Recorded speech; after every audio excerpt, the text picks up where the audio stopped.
In this video, I'm going to walk you through the windchime project, not from the beginning, but from the point of I have my pieces cut out of cardstock. I already know what my theme is. I drew them on the cardstock. I've cut them out.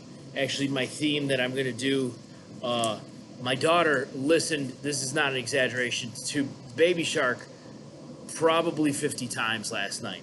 So that's going through my head all day. So I'm going to do a shark theme for this. So my two different chimes, I'm going to have a guy who's gotten bitten in half, and then the bottom chime, that's kind of hard to see, but the bottom chime is going to be a shark. So the chimes are going to hang, can you guys see that? Chimes are going to hang like that. And then the top piece is going to be actually a boat. So I will slab this out, and then I'll actually use coils. I'll just put a couple little coils on the top, and it'll make it look like a little rowboat or something like that. The beach ball, or the beads, I'm going to make them beach balls. And then, so I don't, because the beads are not slabbed, I don't need them cut out of cardstock. Now, there's nothing wrong with slabbing and doing like basically a ceramic washer as your bead. That would work, but I'm not going to do that. I'm going to wedge clay really well and just kind of ball it up and then poke a hole in it. So, speaking of wedging clay, I've got my wedged clay right here. So now I'm ready to slab and then start to cut these pieces out.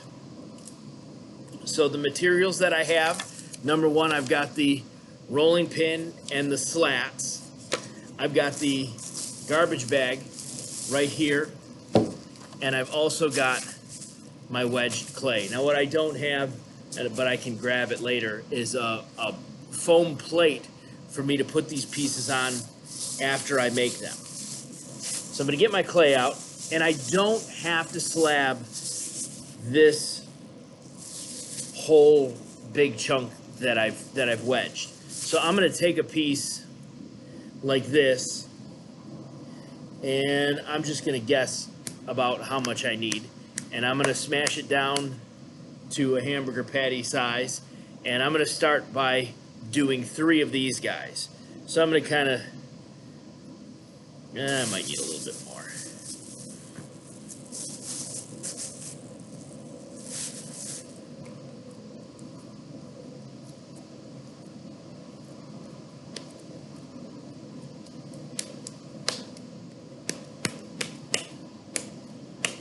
I'm going to kind of flatten it out, and I'm just kind of like sizing it up. Yeah, it should be good. So I'll show you. I'm going to move my cutting mat. I'm going to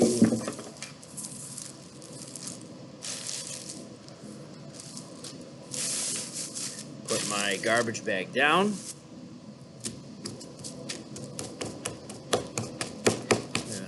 Smack my clay into place. Put the other half of the garbage bag over top. So here is my clay.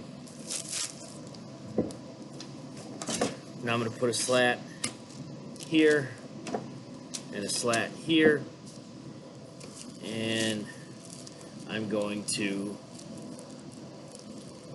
roll it out. And I'm not pressing, like I'm not putting all my weight into it because I don't want it, well, I want to control, like obviously rolling it this way, it's going to stretch it. If I need to, I want to be able to stop, put the slats this way, and go the other way with it.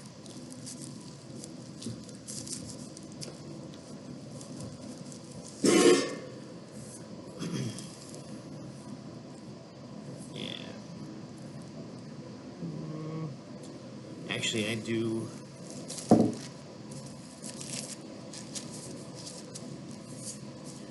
I want it to be a little bit longer this way.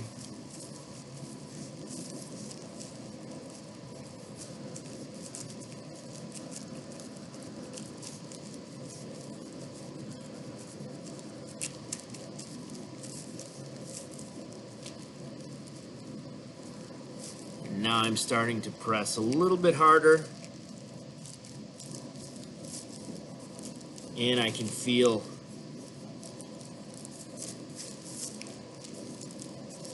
that the rolling pin is now on the slats. I can't feel, like, if I start rolling it back here, it doesn't go up.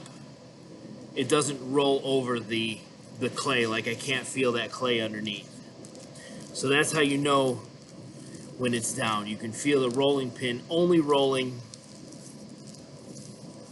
across the wood slats.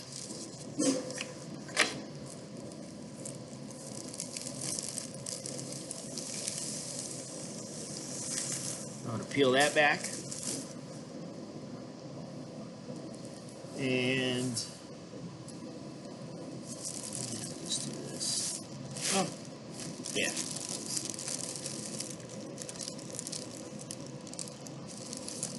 Peel that back.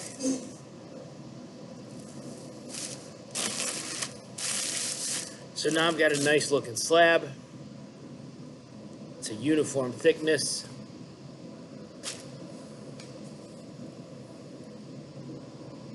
I'm going to take my first shark victim, and what I can do is I can kind of push it into the clay a little bit so that it sticks. And then I'll take my X-Acto knife, and actually the first couple cuts I make are going to be rough cuts. So I'm not trying to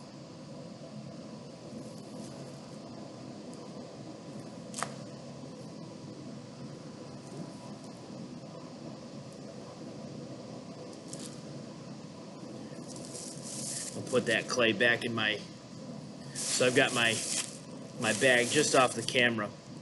I'm going to keep that clay because I'll need it.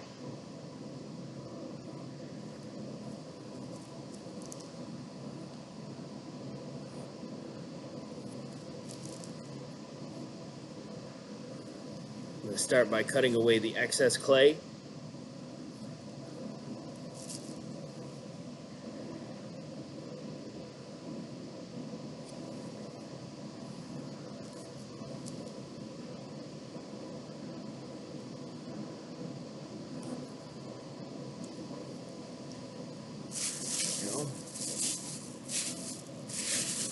And I'm going to cover that up because if I leave it out in the open, it will dry out fast. So now I'm going to get in here and I'm going to clean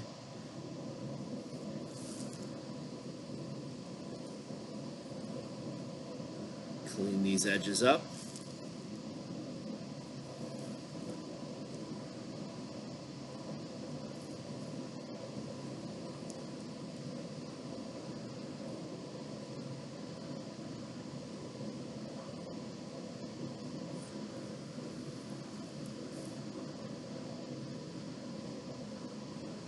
And when the clay is wet like this clay is still pretty flexible, pretty soft. When it's really soft, it's hard to get a clean cut. So don't worry if like your clay is balling up and it's getting real messy. We fix that later. So I'm just trying to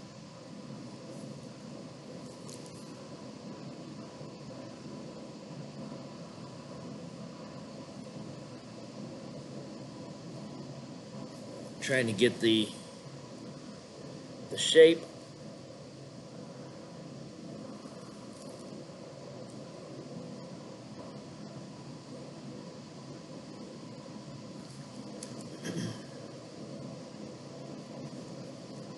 And you can see how, like, when I cut, I'm not trying to cut the whole, like, I just one little piece. Like here, when I do the hand, here. When I do this, I'll just go right across here. Take off little bits at a time. Sometimes it's easier to do that than it is to actually try to cut the whole thing out at once. So like just like that, like just little bits at a time.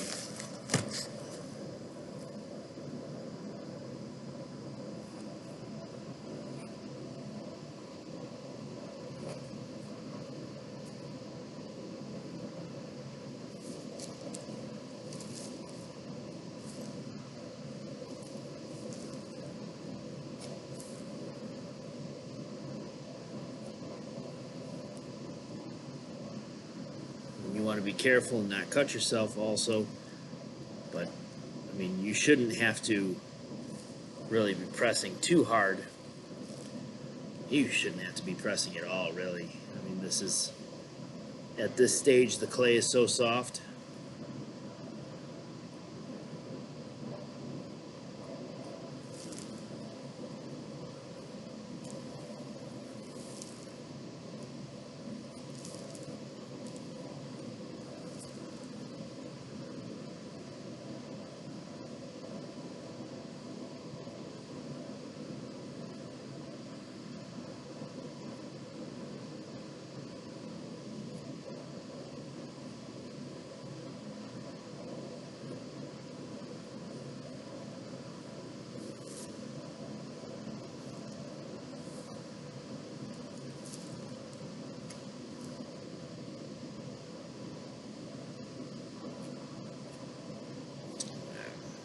Kind of made a mess of that there, but it's not a big deal because number one, this is a, like, he's shredded down here, so if it's a little rough in this area, it might add to the aesthetic. So I'm going to peel this off.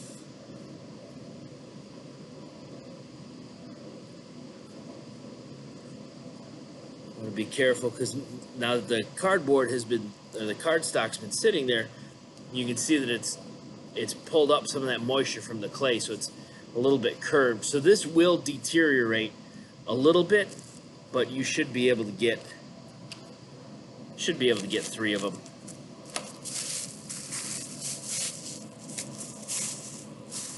It should hold up enough to trace 3 different chimes. So now this might be stuck to my cutting board. So I don't want to peel it, I don't want to scrape it. And actually, like,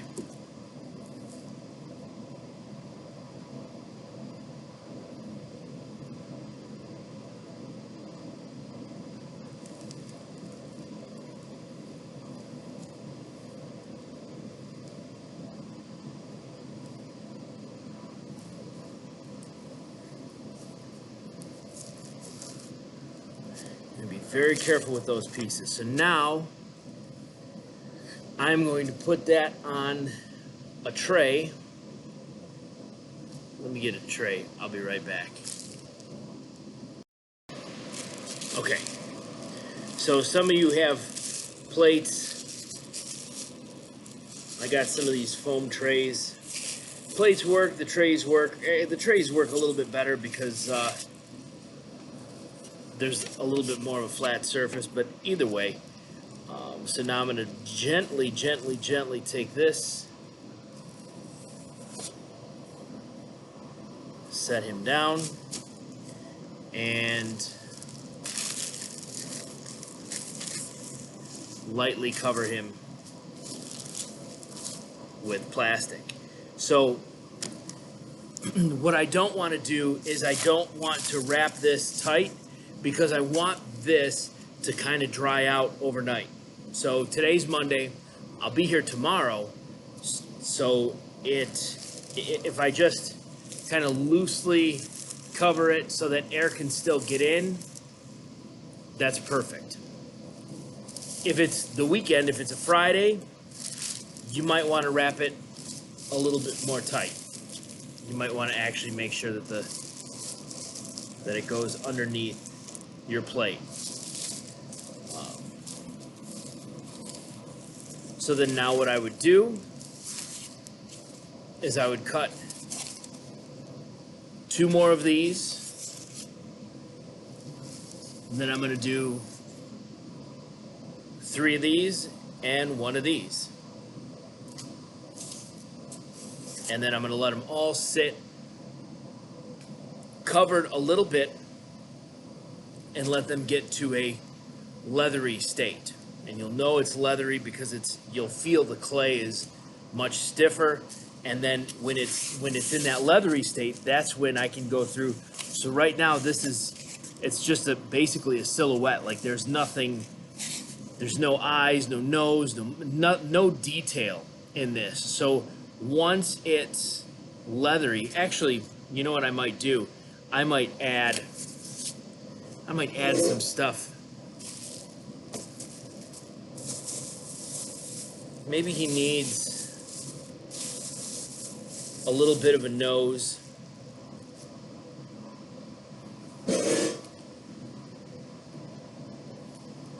Little slip container. So I'll take a little piece of clay.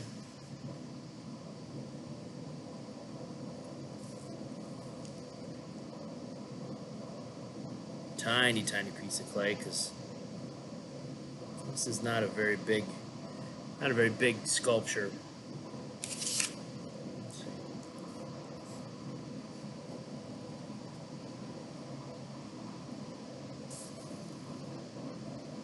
Yeah, it definitely needs a nose.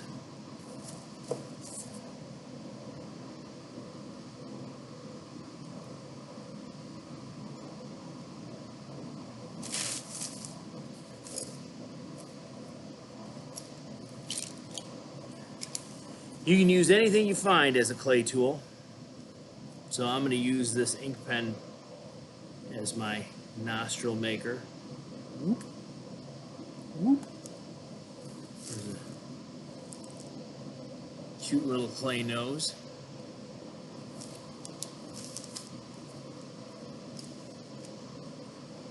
And I'm going to use my X-Acto knife.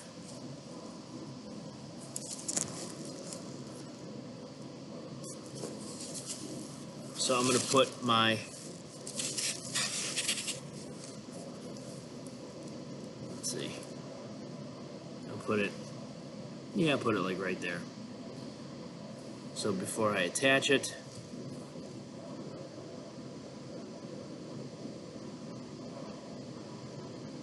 kind of scratch the surface of that clay a little bit.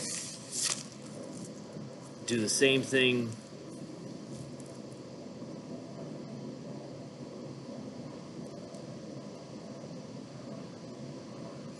to the back of my nose, and then I'll use this slip container. I don't need much. And I'll put some on the nose, stick the nose onto the face.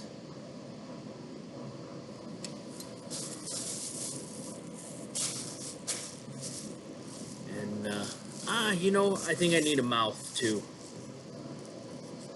So again, I'm going to use a coil.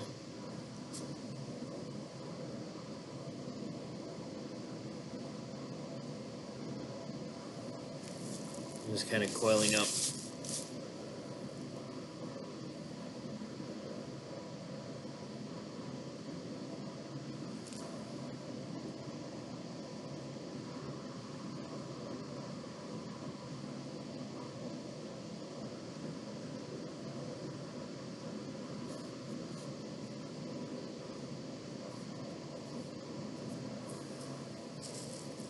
Of course, like I said, I'm going to have to score and slip this, but for right now I'm just kind of putting it on there for placement.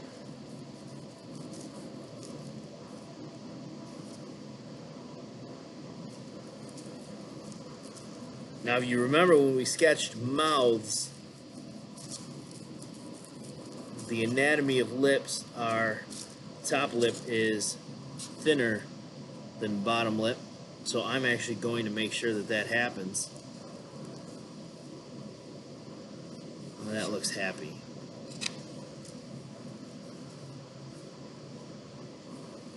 There we go.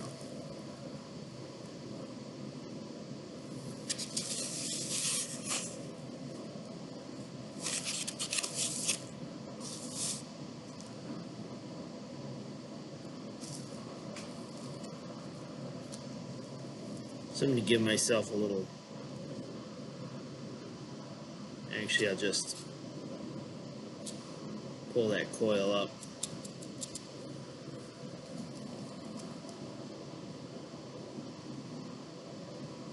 And I don't have a lot of coil to work with here, so I got to be very, very careful.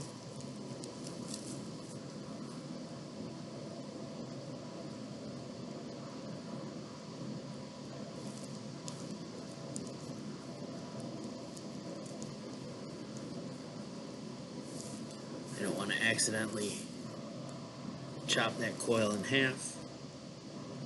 So now I'm going to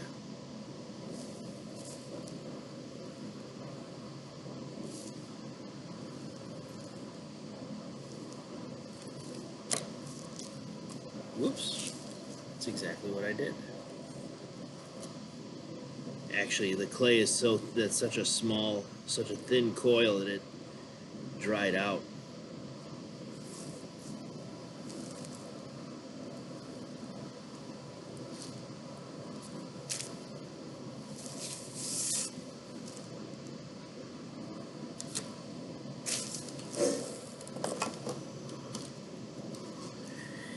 Destructive children have destroyed my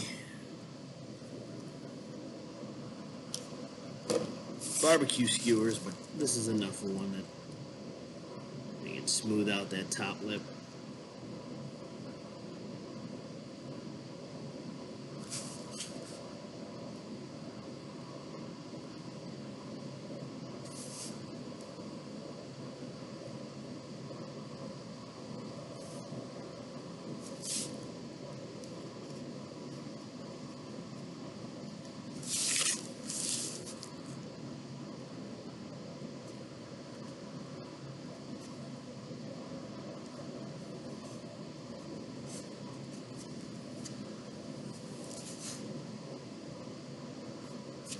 Go around the nose here too.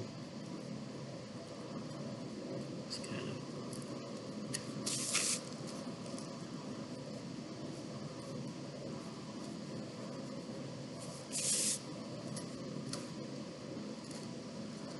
blend that in, smooth it out, make it part of the face.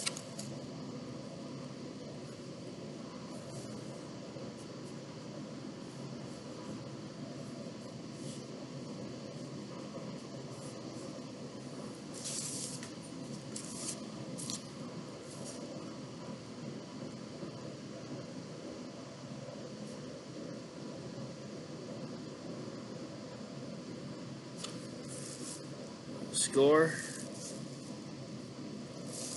put some slip,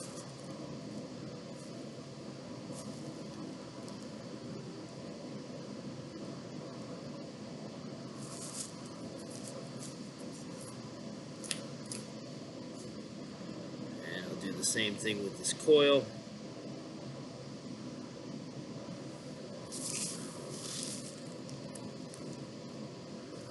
Sometimes I get so engrossed in what I'm doing, I forget that I'm doing this for a camera, and then I end up doing a bunch of it off screen so that I can't see. So hopefully that didn't happen here.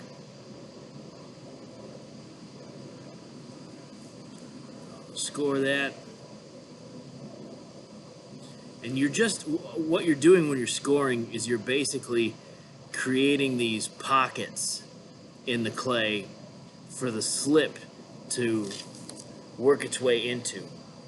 And that's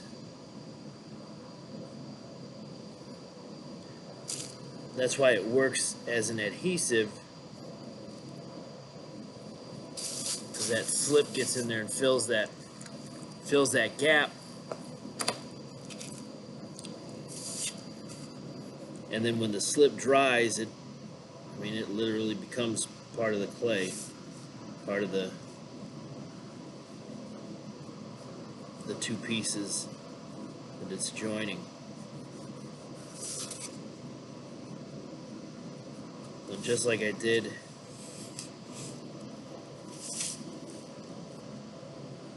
on that other lip,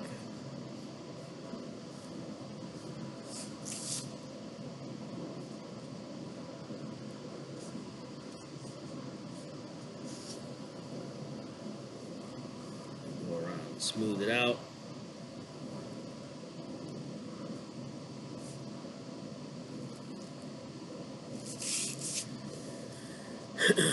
And when it's leathery, I can go back through and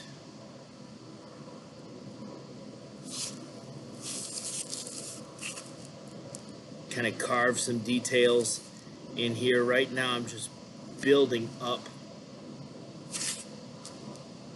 the general structure. So that's that. I'm gonna put, I feel like he needs some big cartoon eyes too. So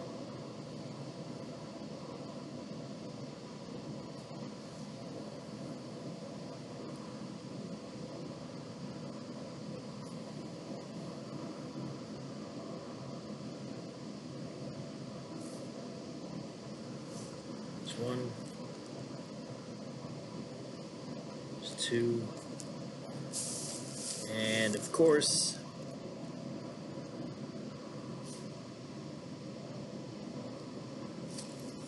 got a score.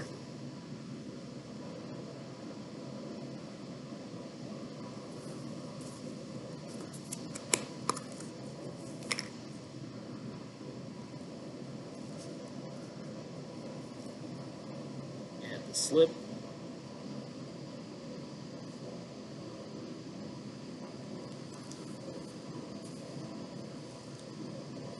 Oops.